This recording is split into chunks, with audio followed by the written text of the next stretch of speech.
এবার ঈদযাত্রা স্বস্তির হলেও ঈদের আগে পরে 6 দিনে সড়কে ঝরেছে ৮৮টি প্রাণ। এসব দুর্ঘটনার তদন্ত করে ব্যবস্থা নেওয়ার কথা বলে দায় এড়ানোর চেষ্টা পরিবহন মালিক সমিতির। আর বরাবরের মতো অনাকাঙ্ক্ষিত এসব মৃত্যুর জন্য খাত সংশ্লিষ্ট সব বিভাগের অব্যবস্থাপনাকে দুষছেন বিশেষজ্ঞরা। বিস্তারিত মাহমুদ হাসানের প্রতিবেদনে ক্যামেরায় ছিলেন হায়দার আলী।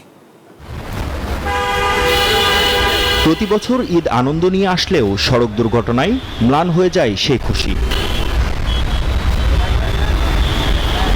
এবারের ঈদযাত্রা অনেকটা নির্বিঘ্ন হলেও ঈদের এ কয়দিনে সারা দেশে সড়কে ঝরে গেল ৮৮ তরতাজা প্রাণ। বান্ডেল থাকলে প্রতি সেনমানিতে টাকা বাঁচবে। বিকাশ সেনমানি বান্ডেল কিনে জিতুন প্রতি লেনদেনে। যাত্রী কল্যাণ সমিতির তথ্য বলছে, ঈদযাত্রাকে কেন্দ্র করে বিভিন্ন সড়কে ৮৭টি দুর্ঘটনায় ৮৮ জনের মৃত্যু হয়েছে। এছাড়া আহতের সংখ্যাও ২ শতাধিক। একই সময়ে আমরা লক্ষ্য করেছি দুর্ঘটনার সংখ্যা প্রায় ৮৭টি দুর্ঘটনা সংঘটিত হওয়ার খবর পাওয়া গেছে। বাংলাদেশ সড়ক পরিবহন মালিক সমিতির মহাসচিব জানান, সব দুর্ঘটনার তদন্ত করে দ্রুত সমাধানের চেষ্টা করছেন তারা। অবশ্যই দুর্ঘটনার তো কোনো কারণ থাকে, এইগুলিই কারণ। অদক্ষতা, অসাবধানতা, অথবা ওভার স্পিড, অথবা আপনার ওভারটেকিং অসাবধানতার সাথে, এবং আপনার রাস্তাঘাট খারাপ থাকা, এবং পথচারী বলেন বা রাস্তার অবস্থা বলেন, সেখানে পারাপারের ক্ষেত্রে অনেক কারণেই অ্যাক্সিডেন্ট হয়ে থাকে। দুর্ঘটনার জন্য সংশ্লিষ্ট দপ্তরগুলোর অব্যবস্থাপনাকে দুষছেন নিরাপদ সড়ক চায়ের প্রতিষ্ঠাতা। এগুলো কোনো রকমের ফিটনেস থাকে না।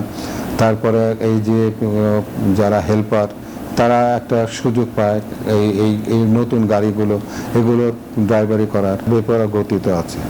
সড়ক ও জনপথ সহ সংশ্লিষ্ট বিভাগের সাথে পরিবহন মালিক শ্রমিকদের অনীহার কথা উল্লেখ করে প্রতিরোধমূলক ব্যবস্থা না নিয়ে প্রতিকার খোঁজার আহ্বান এ বিশেষজ্ঞের।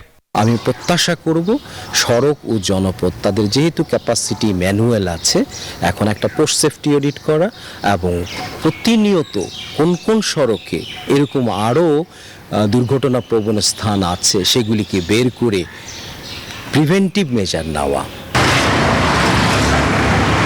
মহাসড়কে দুর্ঘটনা নতুন কিছু নয়, তবে এবার ঈদে এত সতর্ক অবস্থানে থাকার পরও কমানো যায়নি মৃত্যুর মিছিল। বিশেষজ্ঞরা বলছেন, মানুষ মরে যাওয়ার পরে নয়, রোড সেফটি মনিটরিং করতে হবে সারা বছর জুড়ে। মাহমুদ হাসান, নিউজ 24, ঢাকা।